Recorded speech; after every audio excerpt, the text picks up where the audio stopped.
On est en train d'étudier les commandements du Seigneur qui sont d'aimer Dieu de tout notre cœur, de toute notre âme, de toute notre pensée, de toute notre force et d'aimer notre prochain comme soi-même. Puis dans ces deux grands commandements qui sont les deux plus grands commandements que Jésus a dit, ça l'englobe toutes les 10. Mais ça l'englobe pas juste les 10, ça l'englobe en réalité toutes les paroles de l'Écriture. Tous les commandements du Seigneur, ses lois, ses ordonnances, ça se résume dans « Aime Dieu de tout ton cœur ». Être passionné pour Dieu, c'est ça, de l'aimer de tout ton cœur, de toute ton âme, de toute ta pensée, de toute ta force. Puis continue à aimer, il faut que tu aimes ton prochain comme toi-même. Quand tu étudies les 10 commandements, tu t'aperçois qu'il y a des commandements pour Dieu, puis il y a des commandements pour ton prochain. Aujourd'hui, on est rendu au 10e commandement qui dit « Tu ne convoiteras point ». C'est le dernier des 10 commandements qui paraît banal, mais il n'est pas du tout banal. Ce commandement-là, quand il n'est pas mis en pratique, il fait plus de mal à nous-mêmes qu'à notre prochain. Tout en faisant du mal à notre prochain, il nous en fait aussi grandement à nous. Je pense que c'est le plus problématique des commandements, parce que c'est facile de dire « je ne ferai pas adultère, je ne tuerai pas quelqu'un, je ne volerai pas ». Ceux-là sont quand même gros, ces commandements-là, puis on les comprend assez facilement. Mais quand on parle de convoiter, ça, c'est à l'échelle de tout le monde. Tout le monde peut tomber dans les convoitises, puis c'est un des 10 commandements de Dieu. Ce péché-là, il bloque, puis il détruit l'œuvre de Dieu sur la terre. Tous les commandements détruisent, mais celui-là, quand ceux qui sont nés de nouveau marchent avec le Seigneur, puis qui vivent cela sans retenue, là, qui ne se retiennent pas, qui ne se bloquent pas, qui n'arrêtent pas les affaires, tu peux passer à côté de tout le plan de Dieu pour ta vie. Pas juste pour une occasion que tu as tombé, c'est que ça peut t'amener à poursuivre, puis tu t'en rends pas compte, tu poursuis une vie qui est contraire à celle que Dieu avait préparée pour toi. Parce que tout le monde le sait, Dieu, il y a des œuvres qu'il a préparées d'avance. Quand on s'est converti, il y avait déjà toute notre lignée de chemin que lui a prévu pour notre vie. Est-ce que tout le monde rentre dans le chemin de Dieu à 100%? Non. Il y avait un plan, mais il faut rentrer dans son plan. Parce que nous, si on ne s'en rendait pas compte, je vais vous l'expliquer aujourd'hui, on a nos propres plans. Nos propres désirs, notre propre volonté, nos propres buts, nos propres objectifs. Avant d'être chrétien, on a eu le temps d'y penser bien comme il faut, puis on était bien ancré là-dedans avant de venir à Jésus. Des fois, on donne notre vie au Seigneur, puis on pense que le Seigneur, c'est comme un génie que tu frottes pour te faire accomplir tes vœux, pour ta réussite à toi dans tes idées. Il y en a qui pensent que ça marche de même, la vie chrétienne. C'est pas ça du tout. Quand tu arrives à Jésus, c'est la mort à toi-même. Il fallait que tu aies réalisé que tu meurs à toi-même pour prendre ta croix puis suivre Jésus. On a un autre chemin de tracer. Le chemin que Dieu a préparé d'avance, c'est le chemin en arrière de Jésus. Tu suis Jésus. Amen. Vous pouvez dire Amen n'importe quand. Dans le commandement, Exode chapitre 20, le verset 17, il dit « Tu ne convoiteras point la maison de ton prochain, tu convoiteras point la femme de ton prochain, ni son serviteur, ni sa servante, ni son bœuf, ni son âne, ni aucune chose qui appartienne à ton prochain. » On voit là-dedans que l'idée des convoitises sont quand même limitées à un certain groupe de convoitises. Il ne parle pas de toutes, là. Il parle juste de ce qui appartient à ton prochain. Ça veut dire que si le catalogue du Canadian Tire est ouvert, c'est pas au prochain. Ça, tu peux. C'est comme s'il n'y a pas d'interdiction à toutes les autres convoitises. Il n'en parle pas là-dedans. Il fait juste parler, ce qui est à ton prochain, touche pas à ça. Mais est-ce que Dieu, dans le Nouveau Testament, a encore les mêmes limites pour dire c'est juste pour ton prochain qu'il faut que tu fasses attention d'un convoitise? C'est ça qu'on va découvrir un peu. Le mot convoiter dans l'Ancien Testament, c'est agréable, précieux, cher, convoiter, vouloir, désirer, prendre plaisir. Tout ce qu'on trouve beau, séduisant de ton prochain, Là, il dit, touche pas à ça, c'est à ton prochain. Tu n'as pas d'affaire à trouver précieux la femme de ton prochain. Ou, tu sais, précieux dans le sens, ça, faut, ça a de l'air, tu sais, puis de vouloir l'avoir. Ou avoir ses biens. Dieu, en partant, il est contre cela qu'on pense d'acquérir ce qui est aux autres. Au lieu de ça, on devrait dire, merci Seigneur pour toutes les belles affaires que l'autre a, mais c'était lui. Si son gazon est plus beau que le tien, mais gloire à Dieu, tu ne veux pas avoir un plus beau, tu sais, vouloir avoir tout le temps plus que les autres ou avoir les choses des autres. Parce que là, c'est comme si on est en marche pour se satisfaire dans ce qui nous ferait plaisir parce qu'on trouve ça beau, les choses de l'autre. Fait que Dieu a mis comme un frein au fait de désirer, de convoiter, de prendre plaisir, d'être enchanté, désirer les choses qui sont aux autres. Ce qu'on s'aperçoit dans les Écritures, c'est que la convoitise, ça a été le moteur de la séduction que Ève a eue par le fruit défendu. Oui, elle a entendu une menterie, mais ce n'est pas nécessairement à cause de la menterie qu'elle a pris du fruit défendu. Dans Genèse chapitre 3, le verset 6, ça dit « La femme vit que l'arbre était bon à manger, agréable à la vue, puis qui était précieux pour ouvrir l'intelligence. » Voyez-vous, là, la convoitise, c'est ça le moteur. Ça a de l'air bon, ça a de l'air agréable, ça a de l'air précieux. C'est les mêmes mots, c'est les mêmes synonymes que le mot « tu ne convoiteras point » qu'il y avait dans les 10 commandements. Sauf que l'arbre qui était défendu, il appartenait à Dieu, puis Dieu lui a dit « t'en manges pas de cet arbre-là ». Donc, en principe, elle aura dû pas convoiter cet arbre-là, puis se dire « ça, c'est l'arbre que Dieu nous a dit de pas en manger, il n'y aura pas de toucher ». Mais ce qui s'est passé, c'est que la menterie l'a déstabilisé. Le diable, il a dit de menterie, il l'a déstabilisé. Mais c'est les convoitises qui ont embarqué pour qu'elle désire prendre du fruit défendu.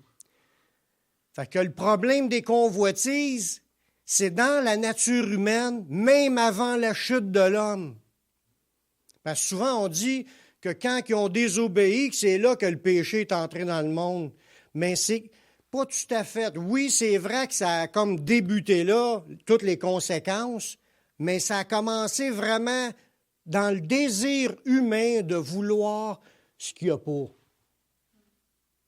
Ce qu'on trouve beau, ce qu'on trouve précieux. J'aimerais ça en avoir un, moi aussi. On a souvent ces idées-là. Ça vient de où, cela?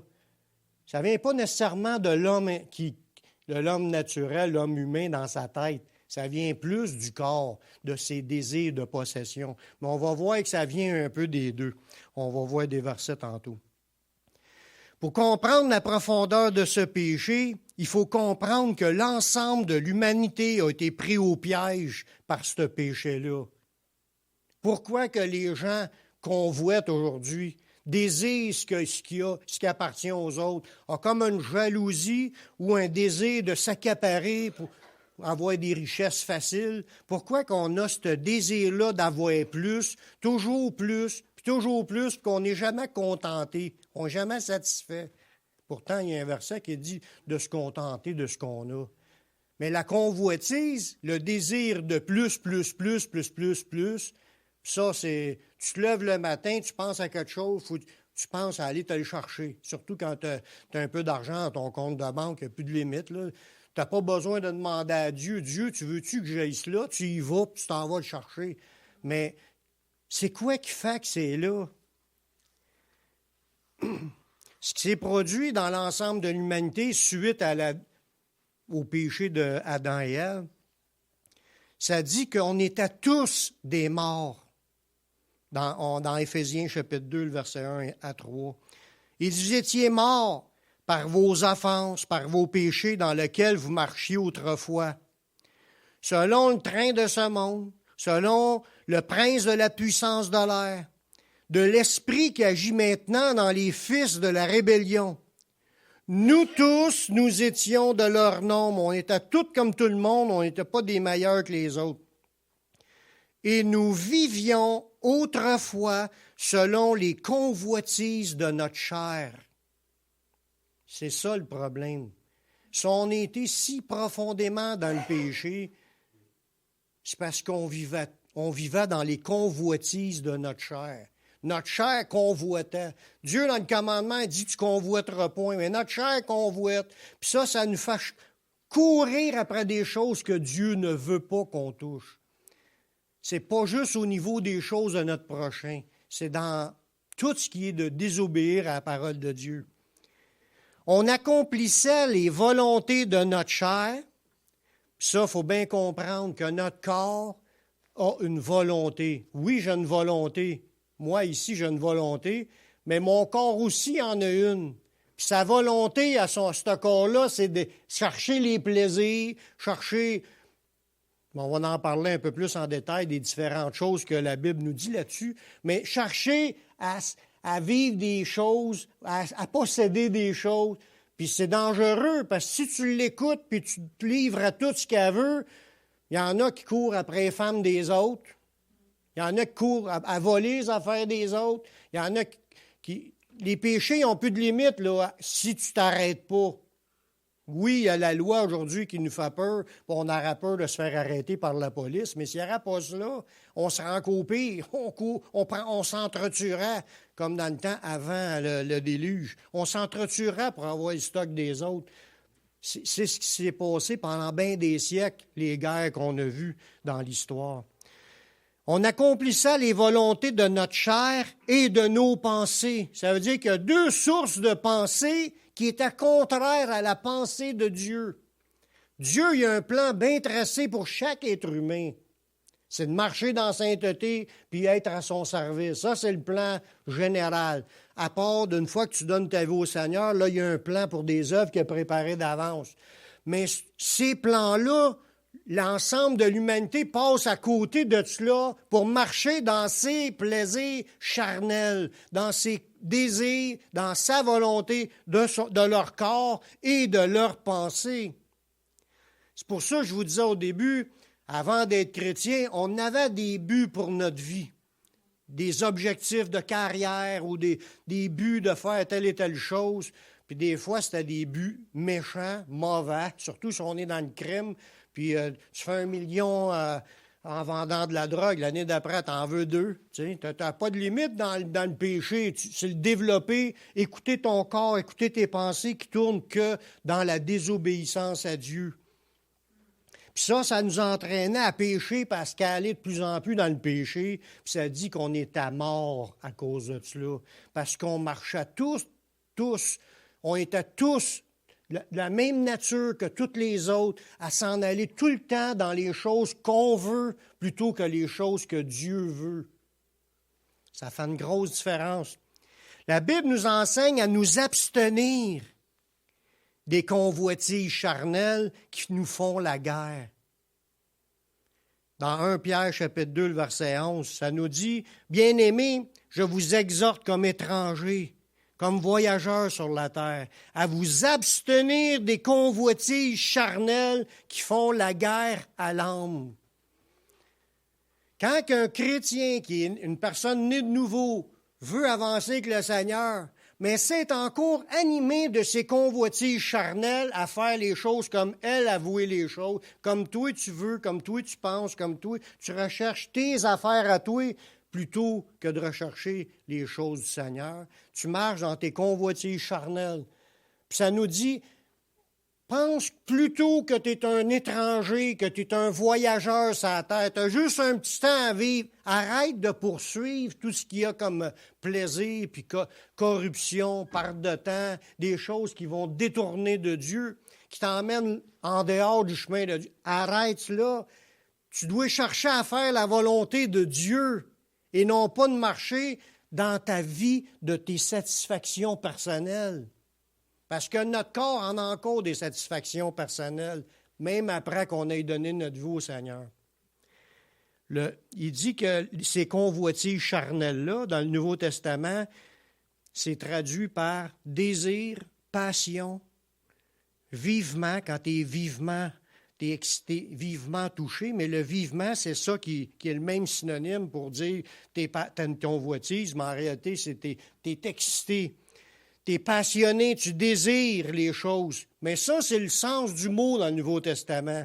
C'est pour ça qu'au début, j'ai chanté « être passionné pour Jésus » plutôt que d'être passionné des choses de la chair. Parce qu'on est confronté à un combat quand tu es chrétien. On va être tiraillé avec ces deux choses-là toute notre vie. La Bible a dit, celui qui court après les affections de la chair, c'est la mort. Celui qui court pour les affections de l'esprit, c'est la vie et la paix. Puis il dit aussi, par l'esprit, de faire mourir les actions du corps. C'est qu'il y a un combat. J'avais entendu comme pas une joke, là, mais c'était une parabole, un coup. Puis que la personne avait été voir un pasteur, puis elle a dit, je ne sais pas qu'est-ce qui se passe, j'ai comme 2 lions en moins qui se battent. Puis je ne sais pas lequel qui va gagner. Le pasteur lui a répondu, c'est celui que tu vas nourrir le plus. C'est celui que tu vas nourrir qui va gagner. Bien, notre vie chrétienne, c'est comme cela. La volonté de Dieu sur un bord, puis notre volonté sur l'autre. Volonté de notre corps et de nos pensées. Ils appellent ça passion, convoitise, désir. D'avoir du plaisir dans des affaires qui fait que ce n'est pas nécessairement le plan de Dieu pour ta vie. Mais Dieu nous laisse aller, puis on s'en va, puis on court, puis on dérive, puis on s'en va, puis il essaye de nous l'expliquer. Il nous parle, il nous met en garde, il nous fait sonner des clochettes. Il y a du monde qui nous en parle. Les prédications, on l'enseigne. C'est comme toutes des pancartes sur le long de notre chemin. Warning, warning, faites attention, vous êtes en train de vous éloigner. Revenez au Seigneur, lâchez ça. C'est pas le chemin du Seigneur. Le chemin du Seigneur, c'est sainteté, purification, fuite des choses, des plaisirs de péché de ce monde, puis même des plaisirs que tu auras le droit, mais qu'il y a un abus, ça devient des passions. Une fois que tu es devenu chrétien, c'est loin de toujours se passer comme on le voudrait. Quand je disais tantôt de marcher selon l'esprit, vous n'accomplirez pas les désirs de la chair. Ça veut dire afin que vous ne fassiez pas ce que vous voudriez. C'est ça que ça dit aussi dans le texte.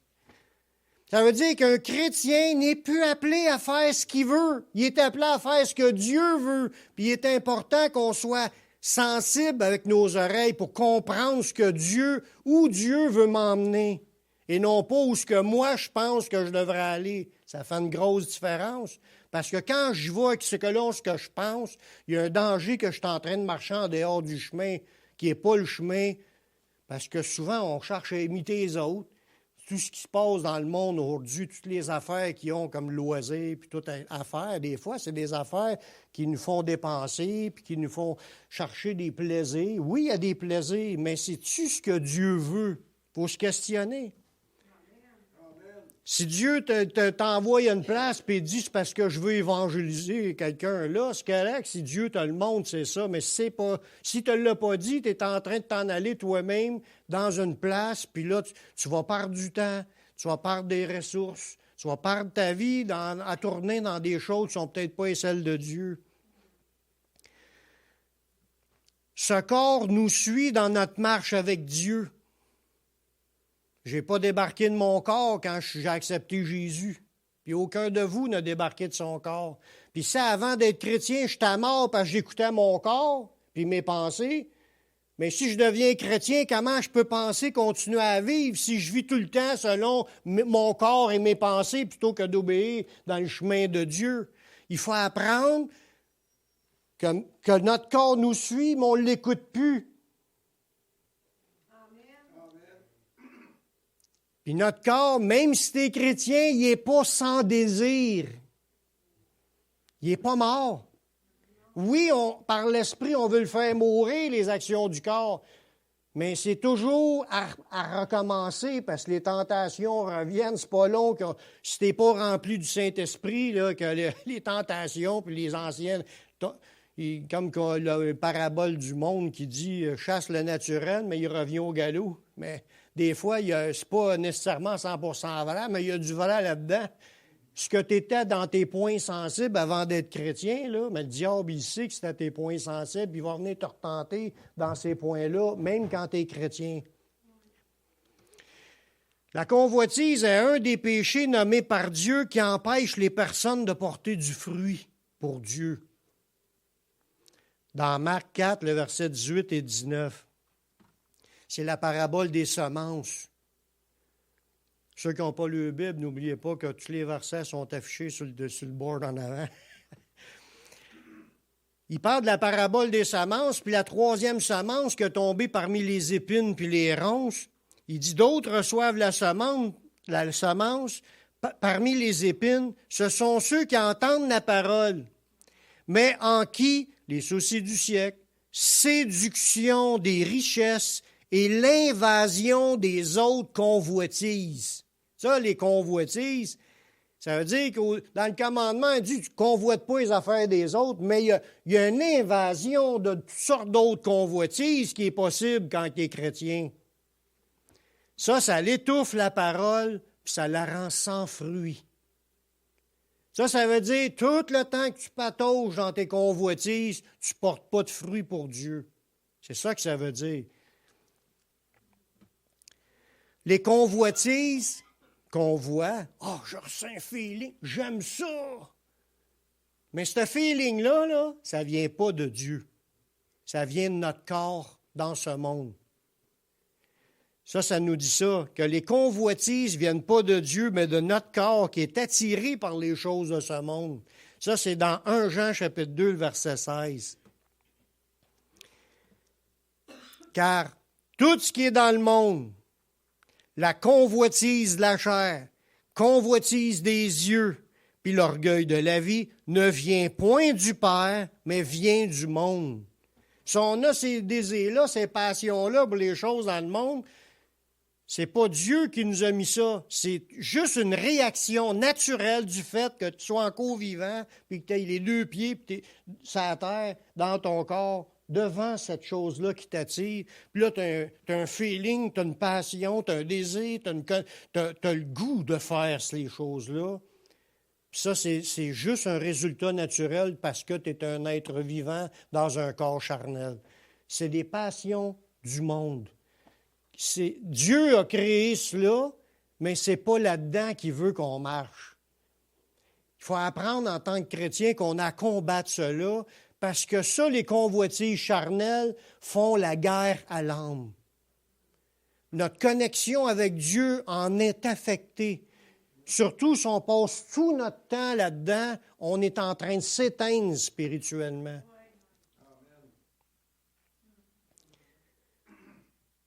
Les tentations, tes deux pieds ici, t'es tenté par ce qui est devant toi, mais viennent aussi du diable, qui connaît tes points faibles. Hey! Là, il dit, tu chottes des affaires, puis là, c'est comme si ça trouve les yeux sur la chose. La pomme, mais c'est pas la pomme, le fruit défendu, t'es là dans le jardin. Le diable, il a juste comme soufflé, hey, vas-y donc en manger, il n'y a pas de danger, tu vas aimer ça. Il a juste soufflé une tentation, mais le reste s'est développé par sa convoitise. L'arbre avait de l'air beau à manger, bon à manger, agréable à la vue, c'est un beau fruit. Puis il est précieux, il va m'ouvrir de l'intelligence, j'ai que des avantages de le prendre. Mais t'écoutes les conclusions que ton corps a données sur la chose. Tu n'as pas écouté les conclusions que Dieu t'avait dit comme avertissement avant que tu y touches. La Bible est pleine d'avertissements tout le long. Fais pas ci, fais pas ça, touche pas à ci, touche pas à ça. Puis il parle des conséquences. Mais nous, on oublie ça. Oh oui, la femme du voisin est belle. Puis là, tu développes des liens avec, puis tu vas y jaser, tu passes des gars, puis tu l'écoutes. Ah, puis elle te trouve bien un bon gars. Puis là, ben, il se passe des affaires. C'est sûr qu'il se passe des affaires. Qu'est-ce que tu fais là? Qu'est-ce que tu fais là? Tu es rendu là. Il est rendu trop tard quand tu es rendu dans son lit. Le péché était consommé, puis ça produit la mort. Aux chrétiens aussi.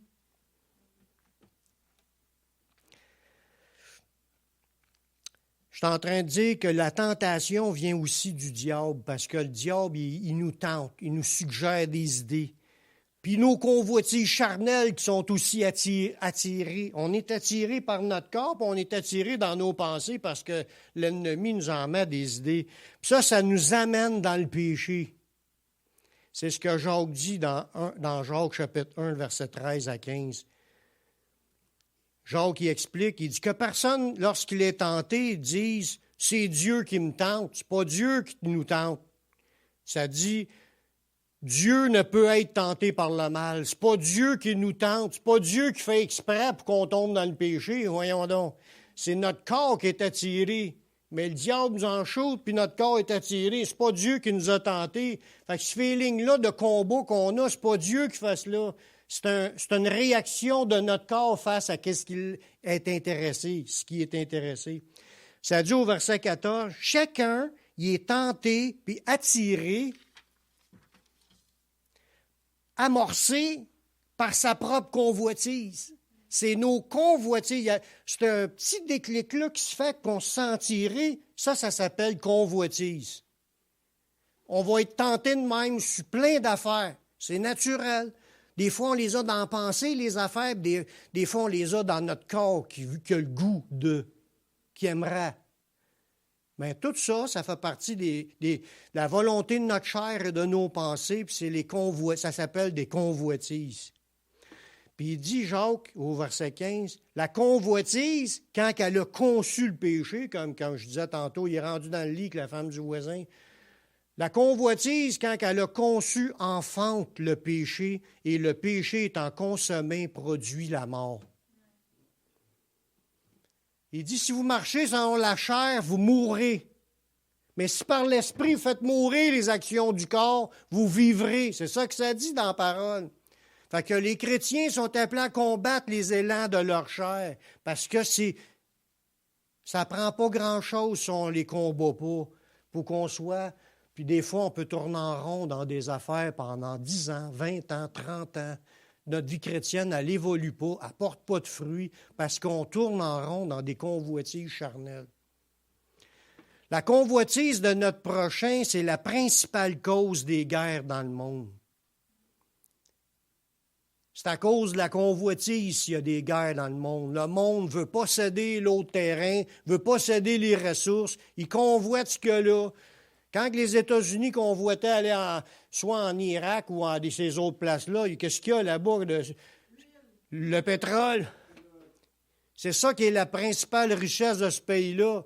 Puis c'est un des principaux besoins qu'on a toujours besoin. Fait que le monde convoite les choses, puis...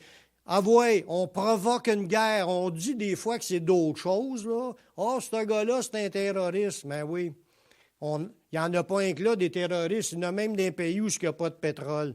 Mais c'est celui-là qu'on va aller chercher, ce terroriste-là. Pourquoi? Parce qu'on est attiré par la convoitise du pétrole. Mais la convoitise de notre prochain, c'est la principale cause des guerres dans le monde. Souvent, c'est à cause des convoitises que les personnes mariées trompent leur conjoint. Je dirais même plus que souvent, c'est quasiment tout le temps. Ça commence par « on s'entend plus bien avec moi et ma femme, on chicane, puis on se parle plus. » Puis là, on est consolé avec l'autre. Là, les convoitises embarquent, puis let's go. Tu t'en vas avec un autre. C'est pour ça que c'est de même aujourd'hui. C'est souvent aussi à cause des convoitises qu'il y a des dépendances dans notre corps, des dépendances à la drogue, sur l'alcool, sur la nourriture, sur le désir de posséder les biens ou de l'argent, les passions des jeux, de la télévision, de l'Internet. Tout ça, c'est des résultats de la convoitise charnelle. Ça a l'air insignifiant. Si tu passes tout ton temps devant l'Internet, tu es sur Facebook, oui, tu vois des nouvelles images, mais c'est-tu la volonté de Dieu que tu passes toute ta journée là? La même chose, jouer à des jeux, c'est la volonté de Dieu qu'on passera nos grandes journées à jouer à des jeux. Oui, tu peux jouer un petit peu, mais pas toute la journée. C'est que là, la convoitise embarque, puis tu deviens dépendant. Il y a une dépendance qui se crée. Dans toute la drogue, la boisson, Le sexe, tu peux avoir des dépendances sur le sexe si tu ne te contrôles pas. Il y en a sur toutes les choses. C'est parce que tu as écouté ton corps, puis ton corps il est devenu tellement habitué qu'il n'est plus capable d'arrêter. Que ce soit la pornographie sur Internet, là. Le monde regarde ça, mais ils ne sont plus capables d'arrêter. Parce qu'ils se sont livrés à la convoitise, ils ont été voir, ça a déclenché, ça a allumé le convoitise, puis là, après ça, c'est « Ah ouais, j'en vends encore », puis c'est gratis, là, tu sais. Tu peux passer tes journées là-dedans, puis en envoyer des plus en plus pires, puis ça n'a plus de fin, là. Tu es dans le péché par-dessus la tête, puis le péché consommé produit la mort. C'est ça qu'il ne faut pas oublier. Il parle à des chrétiens, il ne parle pas à du monde déjà mort. Ils sont déjà morts. Pour que ça produise la mort, c'est à des vivants qui parlent. Puis ça, c'est un piège du diable. Pensez-y. Puis tu peux perdre ton temps, là, puis tourner en rond dans ta vie, là, puis il n'y a pas de croissance parce qu'on est pogné dans une routine de convoitise. Au lieu de chercher la volonté de Dieu, prier Dieu, étudier la Bible, puis grandir dans le Seigneur, puis aller évangéliser, aller servir le Seigneur, à sauver les âmes qui sont autour. Dieu nous a donné de super promesses pour que nous soyons libérés des corruptions, des convoitises. Dans 2 Pierre, chapitre 1, le verset 4, il nous assure de sa part les plus grandes et les plus précieuses promesses. Dieu nous a donné les plus précieuses promesses de cette vie. Ces promesses-là nous assurent qu'on peut devenir participant de la nature divine. Ce n'est pas des farces, c'est que le Dieu va être en nous. On est participant de sa nouvelle nature qui met en nous. Puis ça va nous faire fuir les corruptions qui existent dans le monde par la convoitise. Cette nature divine-là que tu peux vivre, étant rempli du Saint-Esprit, va te donner le contrôle sur ton corps pour le faire mourir. Ici, c'est marqué « en fuyant », que tu participes à la nature divine en fuyant, mais dans le texte grec, il n'y a pas « en fuyant ». C'est tu participes à la nature divine, pas à cause que tu fuis, c'est pour fuir. C'est que la présence, tu as une promesse de Dieu, les plus grandes promesses de Dieu, que tu peux participer de la présence de Dieu dans ta vie qui va te permettre de fuir les convoitises de ce monde. C'est de même qu'il faut prendre ce verset-là. C'est parce que tu vas chercher à être rempli du Saint-Esprit que tu vas avoir la puissance pour être libéré de tes convoitises charnelles. Il dit, si par l'Esprit faites mourir les actions du corps. Si tu as l'affection de l'Esprit, ça va être la vie et la paix. Mais le contraire, c'est les affections de la chair, c'est la mort. Dieu, il nous a tout donné comme promesse pour qu'on puisse avoir la victoire sur notre chair. Amen. La grâce de Dieu, le fait d'avoir reçu Jésus comme ton sauveur personnel, qui te permet de recommencer ta vie à zéro. Une nouvelle vie dans la bonne direction. C'est ça qu'on veut. Amen. Mais la grâce de Dieu qu'on a eue à ce moment-là d'être pardonné, puis il dit, quand une tape dans le dos, je suis avec toi, puis là, on s'en va par là. Mais toi, si tu veux encore aller par là, ça ne marche pas. Il faut que tu sois repentant pour t'en aller par là. Fait que la grâce de Dieu, c'est un chemin bien précis. Ça nous est enseigné dans la Bible, c'est quoi ce chemin bien précis-là. Regardez bien ce que ça dit dans Tite, chapitre 2, verset 11. La grâce de Dieu, c'est la source de salut pour tous les hommes, ça a été manifesté à travers Jésus. Elle nous enseigne. C'est quoi qu'elle nous enseigne, la grâce de Dieu? Elle nous enseigne à renoncer à l'impiété puis aux convoitises mondaines. Ça veut dire que quand tu reçois la grâce de Dieu, c'est dans le but que tu renonces aux convoitises. Tu ne peux pas dire « je suis un chrétien » puis continuer à vouloir marcher dans tes convoitises. Tu ne peux pas. La grâce de Dieu nous enseigne à renoncer à ce qui est pas de la piété, de la prière, puis de la louange, puis chercher la face de Dieu. C'est ça la piété. Ça nous enseigne à renoncer à tout ce qui t'approche pas de Dieu. C'est ça que ça dit. Puis à faire mourir tes convoitises. C'est ça que ça nous enseigne. Puis à vivre dans ce siècle présent selon la sagesse, la justice et la piété. Il faut apprendre, frères et sœurs, à nous dépouiller. Puis ça, là, c'est un combat à chaque jour. Ça se peut pas qu'un chrétien passe des longues périodes puis qu'il ne soit pas en train de combattre contre quelque chose dans sa vie. Ça se peut pas. Il soit qu'il a perdu de vue c'est quoi le chemin. On est en guerre en premier contre notre chair, contre nous-mêmes, pour se soumettre de plus en plus à la volonté de Dieu. Puis ça, il faut apprendre, frères et sœurs, à s'enlicer de plus en plus. L'Église, on va passer le verset. L'Église du Seigneur souffre. Elle souffre, l'Église du Seigneur. Elle n'avance pas comme ça devrait. Il y a de moins en moins de gens qui donnent leur vie, leur temps, leur argent, parce que tout est dépensé pour les plaisirs de la vie. Puis l'Église du Seigneur souffre.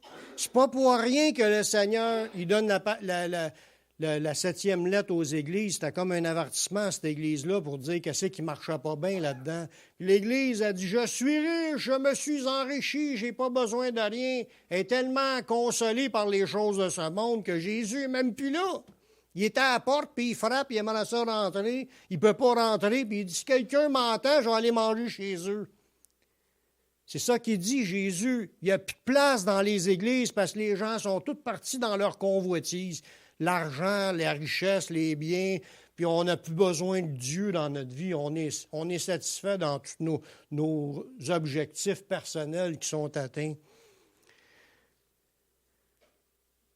Tout est dépensé pour les plaisirs de la vie, pour atteindre nos buts puis nos désirs. Puis c'est ça qui est la doctrine de la prospérité qu'on entend le plus aujourd'hui sur Internet, là. Dieu il va t'amener à accomplir tes rêves.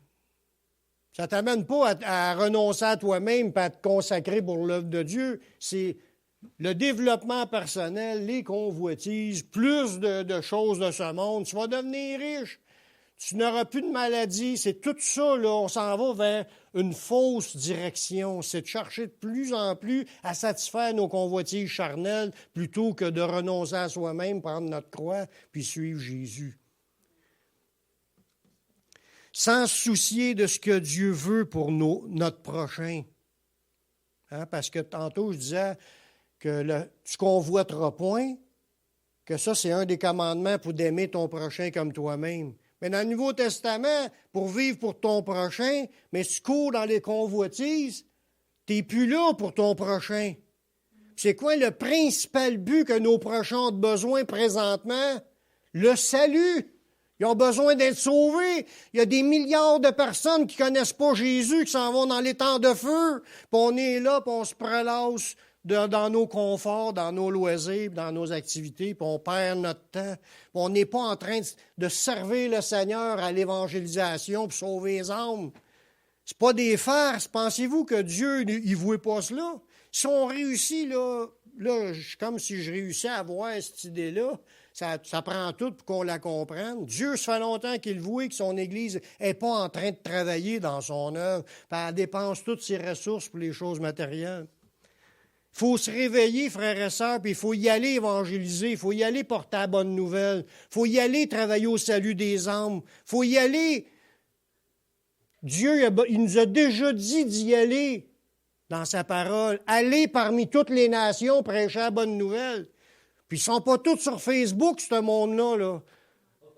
Il n'y en a qu'une couple qui sont sur Facebook. Les autres, ils n'ont même pas rien à manger. Des fois, ils n'ont même pas l'électricité dans le logement. Ils vivent dans des taudis. Ici, à Beauharnois, il y en a des comme cela. Ils n'ont rien. Puis il faut aller les voir sous ce qu'ils sont pour aller leur porter la bonne nouvelle. C'est l'évangélisation qui est une de la grande commission. Si tu n'es pas ici en avant pour prêcher la bonne nouvelle, là, mais va dehors dans la rue puis prêche-la. C'est à la portée de tout le monde. Tu n'es pas obligé de faire 5 heures de marche puis monter des escaliers pour passer des pamphlets. Tu peux arrêter ton char sur un coin de rue, sur le bord d'un parc, pour passer des pamphlets. Toutes les méthodes sont bonnes là, pour évangéliser, mais il faut faire de quoi? Pour l'œuvre de Dieu, Parce que Dieu, il pleure grandement de voir l'ensemble de l'humanité qui meurt sans connaître Jésus. Le problème dans notre vie chrétienne, c'est où mettons nos intérêts. C'est quoi nos priorités? C'est quoi que je fais comme priorité? L'œuvre de Dieu ou mes plaisirs, mes passions, mes désirs, mes objectifs, mes buts, mes affaires. Philippiens 2, 21. Paul, il a juste dit une petite phrase, là, puis ça frappe comme un marteau. Il dit, tous, en effet, cherchent leur propre intérêt et non ceux de Jésus-Christ. Chercher ses intérêts, c'est de chercher à satisfaire leur manière de voir les choses, leurs choses qu'eux autres aiment, plutôt que de vraiment penser, c'est quoi que Jésus voudrait, là, tu sais? Bien, il a déjà dit plein d'affaires qu'il veut dans la Bible. Fais-en. Est-ce qu'il est là? L'évangélisation, je pense, c'est la priorité. C'est bien beau qu'on aurait une super église, que tout le monde aurait le ventre plein, on aurait tout du beau linge sur le dos, puis on sera là en train de dire merci Seigneur du matin jusqu'au soir. Mais si l'autre qui est au bord de la rue crève de faim, puis que lui, il n'a pas entendu le message, puis il s'en va dans les temps de feu, mais qui meurt, puis il n'a jamais entendu parler de Jésus, puis il y a une église en face de chez eux, là. Moi, je suis venu au monde à la prairie, il y en avait une église à la prairie, une église baptiste. C'est jamais arrivé que j'ai entendu parler de Jésus par un de ceux de cette église-là. C'est jamais arrivé. Si je ne l'aurais pas entendu par quelqu'un d'autre qui serait venu m'en parler, là, je serais mort dans mes péchés puis je m'en irais dans les temps de feu pour l'éternité. Pourtant, cette église-là était là peut-être 20 ans, 30 ans avant que je sois... moi, j'ai vécu à la prairie jusqu'à 20 ans, mais c'est de même dans chaque municipalité où ce qui sont les églises. Les églises devraient avoir toutes déjà évangélisé les municipalités, puis pas juste une fois, surtout si ça fait 20 ans que l'église est implantée. Tu devrais au moins y avoir sorti puis toutes les voir au moins une fois par année. C'est ça qu'il faut chercher les intérêts de Jésus-Christ plutôt que nos intérêts. C'est ça qui est d'apprendre à mourir à soi-même. Aujourd'hui, on doit marcher. On ne doit plus marcher selon les convoitises des hommes, mais marcher selon la volonté de Dieu. C'est ça qui est le chemin, frères et sœurs. C'est le dernier verset que je vous lis, 1 Pierre 4, le verset 2 et 3. Ça nous dit, afin de vivre, là c'est vraiment que nous, là, on est supposé de vivre comme cela, afin de vivre non plus selon les convoitises des hommes, mais selon la volonté de Dieu pendant le temps qu'il nous reste à vivre dans notre chair. Combien de temps qu'il nous reste à vivre sur la terre, frères et sœurs? Quelques années. Il y en a qui vont peut-être mourir cette année parmi nous. Il y en a qui vont peut-être mourir dans 5 ans, 20 ans maximum. Le temps qu'il nous reste à vivre, là, on devrait être en train de vivre pour le royaume de Dieu, pas pour nos idées. On va partir dans pas long. Même si tu auras 100 000 $ à la banque, c'est rien. Tout va rester là. Ce que tu as besoin d'avoir, c'est d'avoir porté du fruit pour le royaume. D'avoir cherché le royaume et la justice. Amen. Il s'en est assez, en effet, d'avoir, dans le temps passé, accompli la volonté des païens en marchant dans les dissolutions, les convoitises, l'ivrognerie, les excès du manger et du boire, puis les idolâtries criminelles. C'est assez que dans ce temps-là, on l'a fait. Maintenant qu'on est dans le temps où on sert le Seigneur, servons-le à la planche, comme on dirait en bon québécois. Le pied dans le tapis, dans le fond, pleinement, dans toute notre vie, en se levant le matin, prions, en se couchant, remercions le Seigneur. Dans la journée, servons le Seigneur, pensons que nous sommes en train de servir le Seigneur, puis il faut atteindre les âmes. Priez dans ce sens-là, que le Seigneur nous utilise pour sauver les âmes qui nous entourent. Amen. Amen. Prions.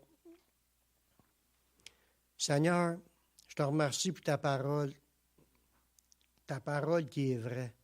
Seigneur, je te demande de venir changer nos cœurs, puis nos orientations, nos idées, nos pensées, qu'ils meurent, qu'on puisse vivre selon les tiennes, vivre selon ton plan, vivre selon tes intérêts, selon ta volonté. Révèle-toi à chacun de nous, Seigneur. Donne-nous le développement de l'intelligence afin qu'on discerne quelle est la volonté du Seigneur, ce qui est bon, agréable et parfait. Seigneur, donne-nous de rentrer dans les choses parfaites devant toi. On est à ton service, on veut te suivre et te servir. Guide-nous dans tout cela, dans le nom de Jésus. Amen.